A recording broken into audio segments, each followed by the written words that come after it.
Bismillahirrahmanirrahim. Assalamualaikum warahmatullahi wabarakatuh.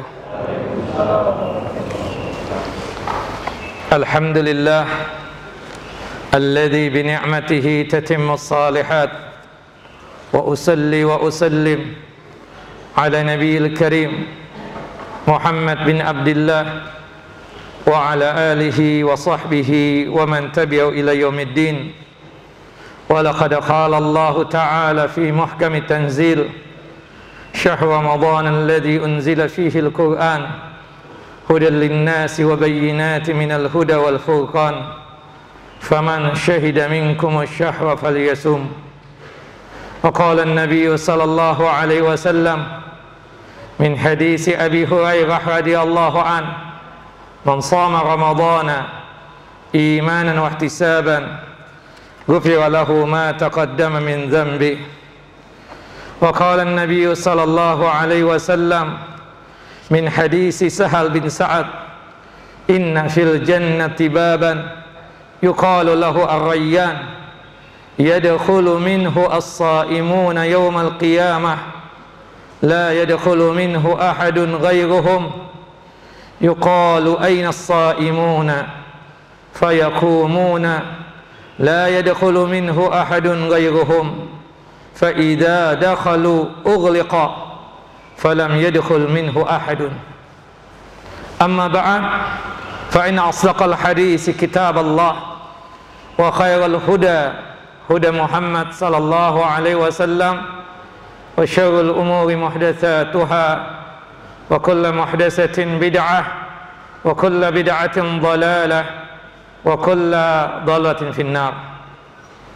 Ikhwani wa akhawati fid din, a'azani wa a'azakum Allah. Bapak dan Ibu yang dimuliakan oleh Allahu Jalla wa Ala, alhamdulillah pada kesempatan ini, yaitu pada tanggal 2 Ramadan 1442 Hijriyah, kita bisa bersua di tempat yang mulia ini, fi baitin min buyutillah, di rumah Allah, di antara rumah-rumah Allah Jalla wa Ala yang ada di muka bumi ini, untuk tujuan ta'ammuk dan tafaqquh fid din, untuk tujuan memperdalam din Allah dan agama Allah Jalla wa Ala. Dan ini adalah satu kenikmatan yang sangat luar biasa yang kita dapatkan. Tidak semua muslimin, tidak semua muslimat mendapatkan nikmat sebagaimana yang kita dapatkan pada kesempatan kali ini. Doa kita dan harapan kita kepada Allah Jalla wa Ala, semoga apa yang kita lakukan ini terhitung sebagai amal saleh kita dan terhitung sebagai mizan hasanat kita, timbangan amal kebajikan kita ketika kelak terjadinya hisab dan pengadilan Allahu Jalla wa Ala. Doa kita dan harapan kita kepada Allahu Jalla wa Ala, semoga apa yang kita lakukan ini sebagai caranya Allahu Jalla Jalaluh untuk menjatuhkan ridha dan rahmatnya atas kita semua, sehingga kita semua dimasukkan ke dalam jannah dan surganya tanpa ada hisab. Amin ya rabbal alamin. Salawat dan salam selalu tercurah kepada Nabi kita Muhammad sallallahu alaihi wasallam, Nabi yang telah menyampaikan amanah Allah, Nabi yang telah mengajarkan kepada kita tentang iman dan Islam, sehingga kita bisa merasakan manisnya keimanan dan lezatnya keislaman. Bapak dan Ibu yang dimuliakan oleh Allahu Jalla wa Ala, melanjutkan kajian kita, pembahasan tentang amalan ringan yang mengantarkan kita ke dalam jannah dan surganya Allahu Jalla wa Ala. Berhubung ini bulan Ramadan, bulan yang penuh dengan keberkahan, bulan yang dimana Allahu Jalla Jalaluh menjanjikan kepada kita berbagai macam janji, dan bulan yang dimana Allah Jalla Jalaluh mewajibkan atas kita untuk melaksanakan ibadah siam dan ibadah puasa. Salah satu amalan ringan yang mengantarkan kita ke dalam jannah dan surganya Allah Jalla Jalaluh adalah melaksanakan ibadah siam Ramadan atau puasa Ramadan. Ada satu hadis Nabi sallallahu alaihi wasallam, hadis dari Sahal bin Sa'ad radhiyallahu an, hadis yang dikeluarkan oleh Al-Imam Al-Bukhari dalam kitab sahih beliau pada nomor hadis 1896, dan hadis yang dikeluarkan oleh Al-Imam Muslim di dalam kitab sahih beliau pada nomor hadis 1152. Qala Rasulullah sallallahu alaihi wasallam, Rasulullah sallallahu alaihi wasallam bersabda, inna fil jannati baban yuqalu lahu ar-rayyan, sesungguhnya di surga ada satu pintu yang dimana pintu tersebut disebut pintu ar-rayyan. Kita tahu bahwasannya surga itu memiliki 8 pintu, sebagaimana yang juga disebutkan di dalam hadis Sahal bin Sa'ad anin Nabi sallallahu alaihi wasallam qala, dari Nabi sallallahu alaihi wasallam beliau bersabda, fil jannati samaniyatu abwabin fiha babun yusamma ar-rayyana la yadkhuluhu illa as-shaimun. Di dalam jannah, di surga itu memiliki 8 pintu. Salah satu pintu dari 8 pintu surga yang ada, nama pintunya adalah pintu Ar-Rayyan, yang dimana tidak ada yang masuk surga lewat pintu Ar-Rayyan tersebut kecuali orang-orang yang berpuasa. La yadkhulu minhu ahadun ghairuhum, tidak ada yang masuk surga melewati pintu Rayyan tersebut kecuali orang-orang yang berpuasa. Aina as-saimun, yuqalu, dikatakan aina as-saimun, mana orang yang berpuasa? Fayakumuna, kemudian orang yang berpuasa di dunia, mereka dikarenakan ditanya siapa yang berpuasa di dunia, khususnya puasa Ramadan, mereka berdiri menunjukkan bahwasannya mereka ketika hidup di dunia melaksanakan ibadah siam. La yadkhulu minhu ahadun ghairuhum, tidak ada yang masuk surga melewati itu pintu, yaitu pintu Ar-Rayyan, selain mereka. Fa idza dakhalu, apabila orang yang berpuasa sudah masuk ke dalam surga, ughliqa, pintu Ar-Rayyan tersebut tertutup rapat. Falam yadkhul minhu ahadun, dan tidak ada lagi yang masuk melewati pintu Ar-Rayyan tersebut untuk masuk ke dalam jannah dan surganya Allahu Jalla Jalaluh. Naam, hadis ini sahih, dikeluarkan oleh Imam Bukhari dan Muslim. Ar-Rayyan secara bahasa berarti apa? Puas, segar, dan tidak haus. Itu arti daripada Ar-Rayyan. Ar-Rayyan ini adalah salah satu pintu yang ada di surga dari 8 pintu yang dimiliki oleh surga tersebut. Ar-Rayyan ini disediakan oleh Allah Jalla Jalaluh khusus bagi orang-orang yang berpuasa saja. Al-Imam Al-Hafidh Ibnu Hajar Asqalani rahimahullah rahmatan wasi'ah, ketika menjelaskan ini hadis, kata beliau rahimahullah rahmatan wasi'ah, Ar-Rayyan dengan memfathahkan huruf ra dan mentasydidkan huruf ya mengikuti wazan fi'il, kata kerja dari arri yang dimaksudkan adalah nama salah satu pintu di surga, yang dimana ini pintu dikhususkan untuk orang-orang yang berpuasa saja. Dari segi lafaz atau kata maknanya ada kaitannya. Dari segi lafaz dan makna itu tentunya ada kaitannya, karena kata ar-rayyan adalah turunan dari kata ar-ri, yang artinya bersesuai dengan keadaan orang yang berpuasa. Kita tahu namanya orang berpuasa, tidak boleh makan, tidak boleh minum, dan secara otomatis kita yang berpuasa ini merasakan diri kita tersebut lapar dan merasakan diri kita tersebut haus. Orang yang berpuasa kelak akan memasuki pintu tersebut dan tidak pernah merasakan kehausan lagi.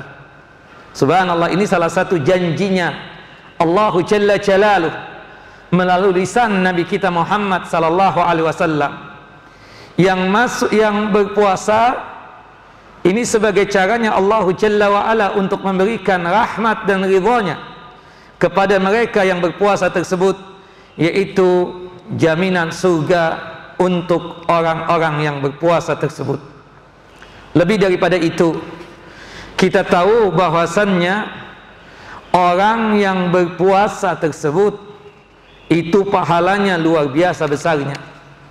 Disebutkan di dalam hadis yang sahih, Rasulullah sallallahu alaihi wasallam bersabda dari hadis Abu Hurairah radhiyallahu anhu, anna Rasulullah sallallahu alaihi wasallam qala, bahwasannya Rasulullah sallallahu alaihi wasallam bersabda, kullu amali ibni adama yudha'aful hasanatu asyru amsalihha ila 700 dhifin. Setiap amalan yang dilakukan oleh seorang hamba, apapun amalannya, entah salat, entah itu sedekah, menunaikan zakat, melaksanakan ibadah haji atau umrah, atau amalan-amalan kebaikan yang lainnya, itu pahalanya berlipat ganda 10 sampai 700 kali lipat pahala yang didapatkan oleh seorang hamba yang melakukan amal saleh tersebut. Qala Allah azza wa jalla, kemudian Allah yang maha perkasa lagi maha mulia berfirman, illa shauma, kecuali ibadah siyam atau ibadah puasa, fa innahu li wa ana ajzi bihi, karena untuk puasa Allahu Jalla Jalaluh langsung yang membalasinya. Artinya hitungan yang tetap, orang yang melakukan kebaikan pahala yang didapatkan 10 sampai 700. Kemudian Allah mengecualikan kecuali puasa. Puasa itu penilaiannya langsung dari Allah Jalla wa Ala, yang tentunya kalau itu penilaiannya langsung dari Allah Jalla wa Ala, tentu lebih besar lagi pahalanya. Kenapa puasa tersebut dikecualikan oleh Allah Jalla wa Ala? Kata Allah Jalla wa Ala, yada'u syahwatahu wa ta'amahu min ajli, karena orang yang berpuasa tersebut meninggalkan syahwatnya, atau berkaitan tentang masalah jima di siang Ramadan, melakukan hubungan intim di siang Ramadan terlarang, ya, bahkan itu salah satu pembatal dari ibadah puasa, salah satu pembatal daripada ibadah puasa. Bahkan jika pasangan suami istri tersebut melakukan hubungan intim secara amdan, secara sengaja di siang Ramadan, selain itu membatalkan ibadah puasanya, batal puasa suami, batal puasa istri, sekaligus juga terkena kafarat, terkena denda. Dan kafarat ini diwajibkan yang bayar hanyalah suami, tidak dengan istri, meskipun istri yang mengajak. Wa ta'amah, dan juga kenapa kok puasa itu punya kelebihan yang sangat luar biasa? Dikarenakan kata Allah Jalla wa Ala, dia meninggalkan makan yang sebenarnya itu dihalalkan buat dia, tapi di luar Ramadan. di luar daripada dia melaksanakan ibadah siyam. Kita tahu juga salah satu yang membatalkan ibadah puasa adalah makan dan minum secara sengaja. Subhanallah, saking taatnya seorang hamba kepada Allah Jalla Jalaluh, yang tadinya halal untuk dia, ya, dibolehkan oleh Allah Jalla wa'ala untuk dia, untuk sementara waktu, dari subuh sampai tenggelam matahari, dia tinggalkan makan, dia tinggalkan minum, dia tinggalkan, ya, untuk melakukan hubungan intim dengan istrinya, dengan suaminya, untuk sementara waktu. Karena siapa? Karena Allah Jalla Jalaluh, min ajli. Makanya definisi daripada ibadah siam atau ibadah puasa adalah al-imsaku an jami'il mubtirat biniyati at-ta'abbudi lillah, ya, menahan diri dari hal-hal yang membatalkan ibadah puasa. Yang membatalkan ibadah puasa tersebut tiga menjadi ijma', konsensusnya ulama. Satu adalah pendapat mayoritas ulama. Yang menjadi ijma', yang pertama al-aqlu wasyurbu amdan, makan dan minum di siang, ya, Ramadan secara sengaja, berdasarkan hadis dari Abu Hurairah radhiyallahu an. Yang kedua adalah al-jima'u amdan, melakukan hubungan intim di siang Ramadan, ya, secara sengaja, batal puasanya. Dan yang ketiga, khusus untuk wanita yang membatalkan ibadah puasa, haid dan nifas. Ya, ini tiga hal yang menjadi ijma' atau konsensusnya para ulama atau kesepakatannya para ulama. Tidak ada yang membantah. Nah, tambah satu lagi, ini pendapat mayoritas ulama, adalah al-huqan al-ghidaiyah, suntikan-suntikan yang tujuannya tersebut untuk suplemen, untuk menguatkan tubuh, sekaligus juga untuk mengenyangkan perut. Seperti infus, antum puasa minta diinfus, batal puasa antum. Nah, ini 4 hal yang membatalkan ibadah puasa. Yang pertama, makan dan minum secara sengaja di siang hari tentunya. Yang kedua, al-jima'u amdan, melakukan hubungan intim secara sengaja, ya, itu membatalkan ibadah siang di siang hari tentunya. Kemudian yang ketiga adalah haid dan nifas, ini juga membatalkan ibadah puasa. Makan dan minum secara sengaja, batal ibadah puasa kita. Jima secara sengaja, batal ibadah puasa kita. Haid dan nifas, batal ibadah puasa kita. Tambah satu, suntikan-suntikan yang tujuannya untuk suplemen, untuk menguatkan tubuh, untuk mengenyangkan perut, batal puasa kita. Sedangkan yang lainnya ikhtilaf. Dan yang benar, semua itu tidak membatalkan ibadah puasa. Seperti muntah secara sengaja, kita nggak enak nih, perut nih nggak enak, tapi nggak bisa keluar dari tempat pengeluaran yang biasa, yaitu kubul dan dubur kita. Mau tidak mau kita keluarkan dari mulut kita. Akhirnya kita meletakkan telunjuk kita ke mulut hingga hampir ke tenggorokan. Muntah.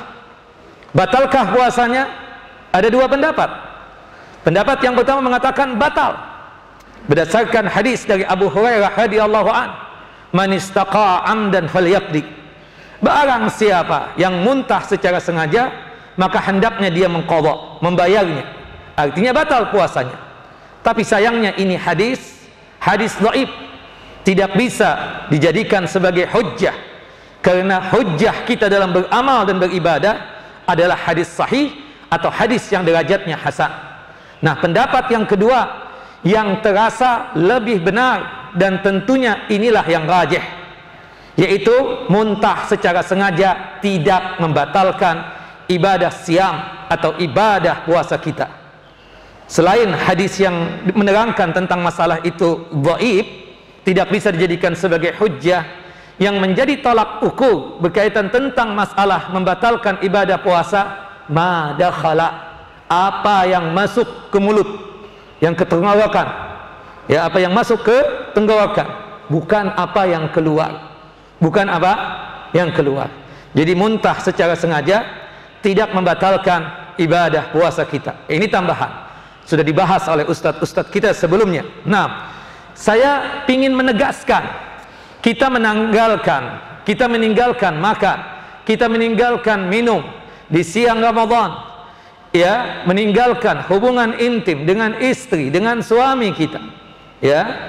Kemudian berkaitan tentang hal yang membatalkan tadi yang lainnya, itu niatannya, ya, karena Allah, untuk beribadah kepada Allah Jalla Jalaluhu.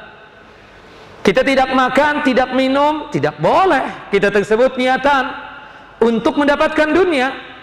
Seperti di antara manusia muslimin, mereka tersebut niatan puasa tujuan untuk menguruskan badan atau supaya langsing. Atau di antara kita mungkin di luar Ramadan, mereka melaksanakan ibadah siam sunnah atau puasa sunnah. Ketika kita tanya secara khusus, kenapa berpuasa Senin Kemis? Oh, kebetulan anak saya lagi ujian. Kali-kali dengan puasa Senin Kemis ini bisa membuat pena anak saya bisa jalan sendiri dan bisa jawab sendiri. Semoga cepat lulus anak saya. Ya, kenapa puasa? Lagi ada masalah. Kali-kali dengan puasa tersebut, ya, mengeluarkan saya dari masalah yang saya miliki. Haram. Ya, orang yang melakukan amalan akhirat tujuannya untuk mendapatkan dunia, ini kategorinya atau jatuhnya adalah syirik asghar atau syirik kecil. Sebagaimana yang Allah Jalla wa Ala nyatakan dalam firman-Nya dalam surah Hud ayat 15 dan sampai, ya, ayat 16. Allah sampaikan tujuannya, bisa jadi, tetapi di akhirat kelak yang mereka dapatkan adalah kerugian dan amalannya tersebut rontok, tidak ada nilainya. Kenapa? Karena ketika dia di dunia melakukan amalan akhirat tersebut, termasuk ibadah siam, tujuannya tidak lain untuk mendapatkan dunia. Hati-hati ikhwan, jangan sampai salah niat. Ya, ada orang kadang mungkin ikhtiarnya jia, tapi salah. Berangkat umrah, berangkat haji, kenapa Pak?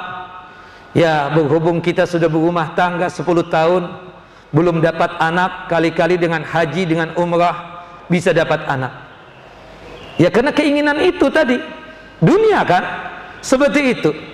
Nah, masalahnya ini adalah satu perbuatan yang menyelisihi ajaran Quran dan sunnah Nabi SAW. Kita beramal akhirat itu karena Allah, lillahi ta'ala, bukan untuk mendapatkan dunia. Adapun nanti setelah selesai puasa, kita alhamdulillah tubuh ini enak, kemudian alhamdulillah berkurang timbangan, alhamdulillah jadi langsing, ini suatu kenikmatan. Tapi jangan sampai salah niat di awal kita melaksanakan ibadah siam ini. Nah, ini sekedar tambahan yang ada hubungannya dengan hadis qudsi ini. Allah menyatakan, kenapa aku membalasi lebih untuk orang yang berpuasa? Dikarenakan dia meninggalkan syahwatnya dan meninggalkan makan, dikarenakan Allahu Jalla wa Ala. Nah, kemudian dalam firman Allahu Jalla Jalaluhu, ya, di dalam surah Az-Zumar ayat yang ke-10, Allahu Jalla wa Ala menyatakan, innama yuwaffa as-sabiruna ajrahum bighairi hisab. Sesungguhnya hanyalah orang-orang yang bersabar dicukupkan pahalanya tanpa ada batas. Artinya orang yang bersabar dilipatkan pahalanya tanpa ada batasan, ya, dilipat gandakan. Apa hubungannya dengan ibadah puasa? Kata Al-Imam Ibnu Rajab Al-Hambali, ya, puasa dengan kesabaran itu sangat luar biasa. Ya, ada hubungannya. Sabar itu terbagi menjadi 3 bagian. Pertama, sabar di dalam melaksanakan ketaatan kepada Allah. As-sabru fi ta'atillah. Sabar di dalam melaksanakan ketaatan kepada Allah Jalla wa Ala.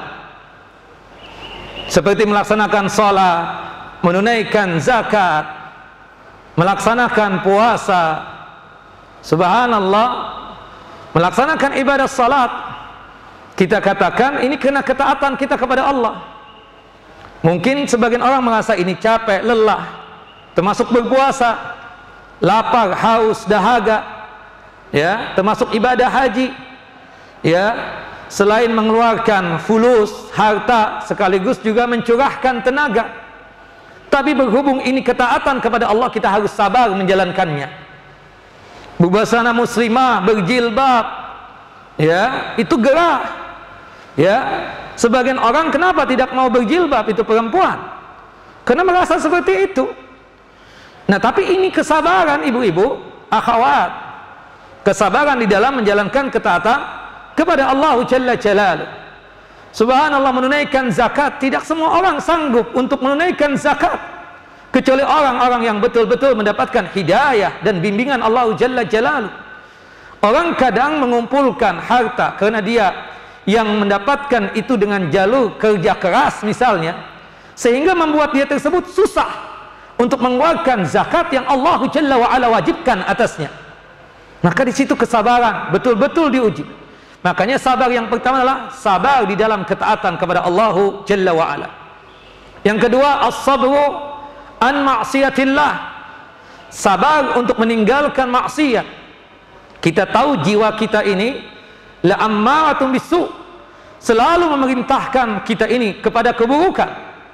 Subhanallah, tapi kita sabar meninggalkan itu maksiat, berbagai macam godaan, berbagai macam rintangan hingga menjatuhkan seorang hamba ke dalam dosa. Dia harus tinggalkan itu semua. Sabar meninggalkan maksiat, sabar untuk meninggalkan perbuatan durhaka kepada Allah Jalla Jalaluh. Kemudian yang ketiga, sabar terhadap musibah yang menimpa dia. Nah, namanya dalam hidup ini tidak selalu senang. Pastinya Bapak Ibu, dalam kita menjalankan kehidupan ini pasti mendapatkan kesedihan. Terkadang kita ketawa, terkadang juga kita menangis. Terkadang kita tersebut mendapatkan kesenangan, tapi terkadang juga kita mendapatkan kesusahan, kesulitan. Maka oleh sebab itu kita bersabar terhadap musibah yang menimpa kita. Nah, ibadah siam, kata Al-Imam Ibn Rajab Al-Hambali, itu menggabungkan tiga kesabaran tadi. Subhanallah, menggabungkan tiga kesabaran tadi. Kita meninggalkan istri kita, tidak mau melakukan hubungan intim dengan istri kita di siang Ramadan. Kita tidak mau makan, tidak mau minum. Dalam rangka apa? Sabar dalam menjalankan ketaatan kepada Allah Jalla Jalaluh. Sekaligus juga kita tidak mau maksiat. Dengan puasa, subhanallah, ana puasa, ana tidak mau puasa ana cuma sekedar lapar dan haus. Subhanallah, akhirnya membuat kita apa? Mata kita puasa, telinga kita puasa, ya, tangan kita puasa. Mau WhatsApp, mau ketik-ketik macam-macam, kita takut kepada Allah Jalla Jalaluh. Ana puasa ini, ana harus tinggalkan ini maksiat. Pingin posting gambar-gambar, na'udzubillah, ya, dia tersebut hentikan. Puasa yang mencegah dia. Sabar untuk meninggalkan maksiat. Dan sekaligus, subhanallah, sabar dalam masalah musibah. Apa musibahnya Ustaz dengan puasa? Antum tidak makan, antum tidak minum. Musibah tidak buat antum? Musibah, ya, meninggalkan istri, tidak mau melakukan hubungan intim, padahal baru kawin misalnya, kan seperti itu. Subhanallah, sabar untuk sementara waktu. Nah, makanya kata Al-Imam Ibn Rajab, ya, Al-Hambali rahimahullah rahmatan wasi'ah, puasa itu menggabungkan tiga kesabaran tersebut. Ketiga macam bentuk kesabaran tersebut semuanya terdapat pada amalan puasa. Dan puasa tentunya di dalamnya ada bentuk melakukan ketaatan, di dalam puasa juga ada bentuk untuk menjauhi hal-hal yang sifatnya diharamkan atau yang dilarang oleh Allah Jalla wa'ala. Dan di dalam puasa pun juga kita tersebut akan mendapatkan sesuatu yang sifatnya musibah buat kita, sesuatu yang tidak mengenakan buat kita. Kita tidak makan, kita tidak minum, akhirnya kita lapar, akhirnya kita dahaga, akhirnya kita lemah badan. Ini tidak lain apa? Musibah buat kita yang kita harus bersabar.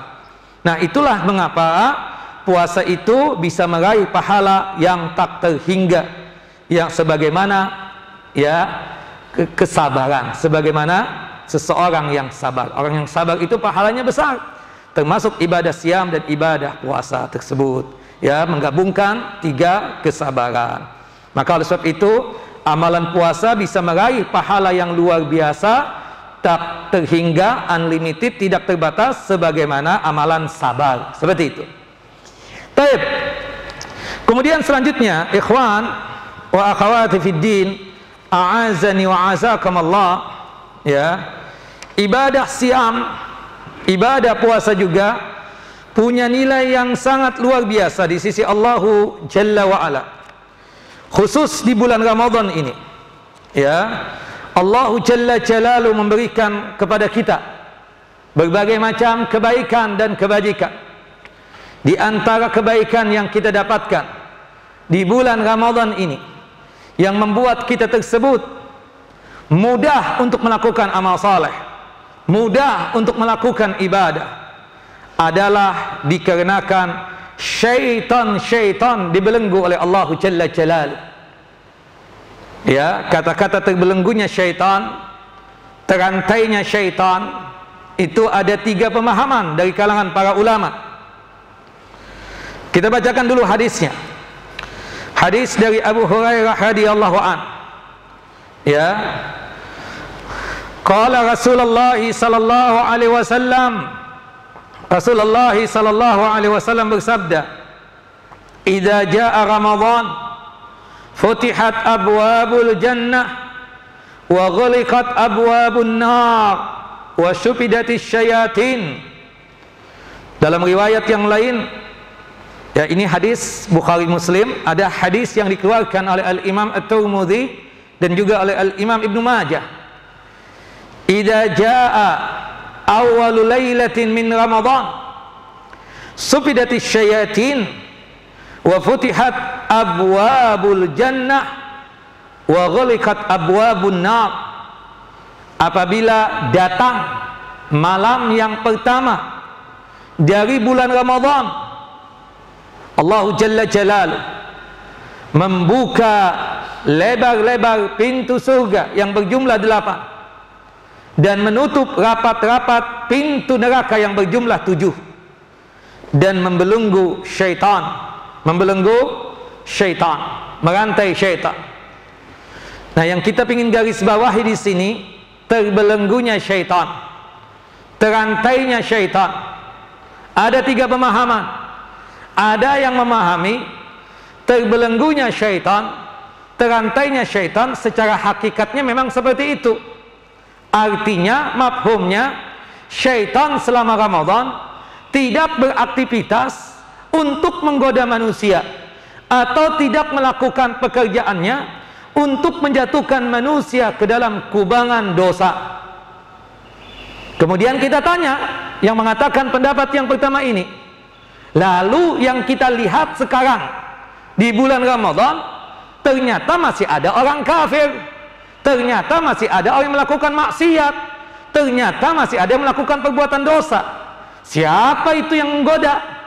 Kata pendapat yang pertama, itu hasil dari hawa nafsunya manusia itu sendiri. Pendapat yang kedua mengatakan, yang dibelenggu oleh Allah, yang dirantai oleh Allah Jalla wa'ala, membuat mereka tersebut tidak beraktivitas, membuat syaitan itu tidak beraktivitas menggoda manusia, adalah gembong-gembongnya syaitan, seperti iblis. Ya, anak buahnya tetap kerja. Kata pendapat yang kedua. Pendapat yang ketiga, ini pendapat yang menjadi pilihan saya, dan ini pendapat juga yang dikatakan oleh Syekh Islam Ibnu Taimiyah rahimahullah rahmatan wasi'ah, bahwasanya maksud daripada terbelenggunya syaitan, terantainya syaitan, dipersulitnya jalan syaitan untuk menggoda manusia. Makanya subhanallah, di bulan Ramadan ini kita begitu mudah untuk melaksanakan amal saleh, begitu mudah kita untuk melaksanakan ibadah. Yang tidak pernah datang ke masjid, hatta di zaman pandemi sekarang ini, bukan begitu? Subhanallah, yang kita tidak pernah saksikan dia bersedekah, tapi untuk Ramadan dia paksakan untuk bersedekah dan berinfak. Yang tidak pernah dia tersebut kenal dengan tetangga, subhanallah, ketika Ramadan sepertinya akrab banget dengan para tetangga dan orang-orang yang berada di masjid, dan sangat mudah untuk meninggalkan maksiat. Terasa betul-betul susah dan sulit untuk melakukan perbuatan dosa. Kenapa? Karena memang jalannya syaitan untuk menggoda manusia betul-betul dipersulit oleh Allah Jalla Jalaluh. Makanya kita katakan di sini yang berkaitan tentang pembahasan ini, ya, khusus Ramadan saja ini terjadi. Makanya dirangkai dengan puasa Ramadan luar biasa. Jadi Ramadan ini punya fadilah dan keutamaan. Bayangkan pintu surga yang berjumlah 8 terbuka lebar, pintu neraka yang berjumlah 7 ditutup rapat, gak ada satupun yang terbuka. Ya, ini khusus Ramadan. Syaitan dipersulit jalannya untuk menggoda manusia. Ini khusus Ramadan. Hatta di bulan suci kita tidak dapatkan ini. Di bulan haram, di bulan suci, tentang masalah yang disebutkan di dalam hadis Abu Hurairah tersebut tidak didapatkan. Di bulan Dzulqa'dah, Dzulhijjah, Muharram, Rajab, ya, tidak disebutkan tentang keutamaan yang ini. Menunjukkan apa? Memang Ramadan itu bulan yang penuh dengan keberkahan. Intinya apa? Ini kesempatan buat kita untuk melakukan amal soleh yang sebanyak-banyaknya di bulan Ramadan ini, untuk menggapai ridhonya Allah dan rahmatnya Allah, hingga kita tersebut masuk ke dalam jannah dan surganya Allah Jalla Jalaluh, dan terhindar dari siksa api neraka. Makanya di ujung daripada hadis ini Rasulullah SAW kemudian menyampaikan, wanada munadin, kemudian ada yang memanggil kita semua, yaitu malaikatnya Allah Jalla wa'ala, sebagaimana disebutkan di dalam riwayat yang lain. Yang memanggil kita itu siapa? Malaikatnya Allah. Ya baghiyal khair, wahai orang-orang yang suka melaksanakan kebaikan, wahai orang yang suka melaksanakan ketaatan, aqbil, terimalah Ramadan ini dengan penuh sukacita. Jadikanlah ini sebagai ladang pahala buat kalian. Jadikanlah ini sebagai penabung pahala yang sebanyak-banyaknya. Wa ya bagi asyar, wahai yang suka maksiat, wahai yang suka durhaka kepada Allah Jalla Jalaluh, aqsir, tinggalkan kemaksiatan kalian, bertaubatlah kepada Allah Jalla Jalaluh taubatan nasuha. Kenapa ya Rasulullah? Fa inna lillahi utaqa'a minan nar wa dzalika kulla lailatin. Karena selama Ramadan ini, dari malam yang pertama sampai malam terakhir, bahkan itu terjadi di setiap hari dan di setiap malam dari bulan Ramadan ini, ada di antara kita ini yang tertulis, yang tercatat terbebas dari siksa api neraka dan dimasukkan ke dalam jannah dan surganya Allah Jalla Jalaluh. Ini hadis sahih, hadis yang dikeluarkan oleh Al-Imam At-Tirmidzi dan juga oleh Al-Imam Ibnu Majah. Dan hadis yang sahih ini membantah hadis yang palsu, hadis yang maudhu, yang sering disampaikan di mimbar-mimbar Ramadan. Mereka mengatakan apa? Ramadan ini terbagi menjadi 3 fase, 3 bagian. Awaluhu rahmah, 10 malam yang pertamanya rahmatnya Allah, kasih sayangnya Allah. Wa wastuhu maghfiratuh, 10 malam yang keduanya ampunan Allah. Wa akhiruhu itqu minan nar, 10 hari yang terakhir dari Ramadan baru pembebasan orang-orang dari siksa api neraka. Kata para ulama, hadza hadisun maudhu'un, ini hadis palsu, dusta, ya, bohong. Tidak pernah Rasulullah mengatakan yang seperti itu. Bahkan dikatakan oleh sebagian ulama, hatta ulama nggak pernah ngomong seperti ini, tapi sering disampaikan di mimbar-mimbar Ramadan seperti itu, yang pada ujungnya membuat bid'ah baru lagi. Kita lihat kadang di 10 hari yang pertama membaca khusus Allahummarhamni, Allahummarhamni, itu 10 malam yang kedua itu khusus minta ampun, bukan begitu? 10 malam terakhir baru minta pembebasan dari siksa api neraka. Dan na'udzubillahnya lagi, ya, menambah-nambah dalam beramal yang dikatakan dengan istilah bid'ah itu dibaca di antara jeda-jeda dari waktu melaksanakan tarawih, bukan begitu? Padahal kalau kita berbicara tentang rahmat dan kasih sayang Allah Jalla Jalaluh, unlimited, tidak terbatas, hanya kepada kita yang beriman kepadanya. Hatta yang kafir, Allah Jalla Jalaluh berikan rahmat dan kasih sayangnya. Rahmatnya Allah Jalla Jalaluh tidak terbatas kepada kita yang manusia ini. Hatta makhluk Allah Jalla wa'ala yang lain, hatta jin, hatta binatang, hatta pepohonan, hatta gegunungan, Allah Jalla wa'ala berikan rahmatnya dan kasih sayangnya. Rahmatnya Allah Jalla wa'ala tidak terbatas di 10 malam yang pertama bulan Ramadan. Ampunan Allah Jalla wa'ala juga begitu luas. Kata Nabi kita Muhammad sallallahu alaihi wasallam, innallaha yaqbal taubatal abdi ma lam yughargir. Sesungguhnya Allah Jalla Jalaluh selalu menerima taubatnya seorang hamba selama ruh masih dikandung badan. Mumpung masih hidup, apapun dosa yang pernah kita lakukan, hatta syirik besar, mumpung masih hidup bertaubat taubatan nasuha, maka niscaya Allah Jalla wa'ala akan mengampuni dosanya. Tidak terbatas di 10 malam yang kedua dari bulan Ramadan saja. Begitupun juga berkaitan dengan pembebasan orang-orang dari siksa api neraka. Dari hadis yang sahih sangat jelas sekali, dari hadis yang dikeluarkan oleh Al-Imam At-Tirmidzi dan juga oleh Al-Imam Ibnu Majah, dari hadis Abu Hurairah radhiyallahu anhu, sejak malam pertama hadir, Allah Jalla Jalaluh mencatat dari hamba-hambanya ada yang terbebas dari siksa api neraka dan dimasukkan ke dalam jannah dan surganya Allah Jalla Jalaluh. Mudah-mudahan itu diantaranya adalah kita. Ya, kita tercatat terbebas dari siksa api neraka dan dimasukkan ke dalam jannah dan surganya Allah Jalla wa'ala. Naam, ala kulli hal, ini istimewa, bulan yang sangat luar biasa istimewa. Dan salah satu amalan yang kita kerjakan yang diwajibkan oleh Allah Jalla wa'ala adalah melaksanakan ibadah siam dan ibadah puasa. Yang melaksanakan ibadah puasa tersebut, subhanallah, jaminannya adalah jannah dan surga dan pahala yang sangat luar biasa.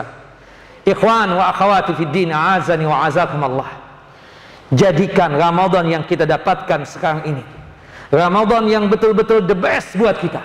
Ramadan yang luar biasa buat kita. Jadikanlah ini sebagai Ramadan yang terbaik buat kita. Jangan sia-siakan. Wallahu a'lam. Hanya Allah yang tahu apakah kita tersebut akan berjumpa dengan Ramadan yang tahun depan, atau Allah Jalla Jalaluh mencukupkan kita dengan Ramadan ini yang terakhir. Maka saat itu, ini sudah kesempatan buat kita. Allah memberikan kesempatan buat kita. Jadikanlah ini Ramadan 1442 Hijriah ini sebagai Ramadan yang terbaik buat kita. Jangan disia-siakan. Jangan merasa saya masih sehat. Jangan merasa saya masih muda. Masih jauh yang namanya kematian. Wallahu alam. Hanya Allah yang tahu.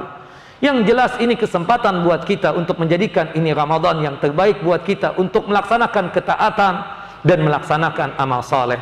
Mudah-mudahan sebab kita melaksanakan ibadah siam dan ibadah puasa, termasuk amalan-amalan pendukungnya yang kita lakukan di bulan Ramadan ini, sebagai caranya Allah Jalla Jalaluh untuk menjatuhkan ridha dan rahmatnya atas kita semua, sehingga kita semua dimasukkan ke dalam jannah dan surganya Allah Jalla Jalaluh tanpa ada hisab. Amin ya rabbal alamin. Cukup ya. Wassallallahu nabiyana Muhammad wa ala ali Muhammad. Sudah ngantuk kan? Ada pertanyaan Bapak? Cukup ya? Kalau enggak kita tutup. Wassallallahu ala nabiyana Muhammad wa ala ali Muhammad kama sallaita ala Ibrahim wa ala ali Ibrahim innaka Hamidun Majid. Allahumma barik ala Muhammad wa ala ali Muhammad kama barakta ala Ibrahim wa ala ali Ibrahim innaka Hamidun Majid. Subhanakallahumma wa bihamdika asyhadu an la ilaha illa anta astaghfiruka wa atubu ilaik. Wassalamualaikum warahmatullahi wabarakatuh.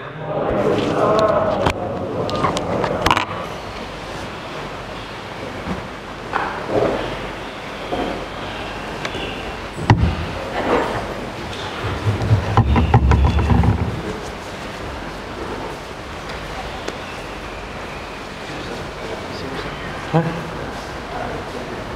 Hah?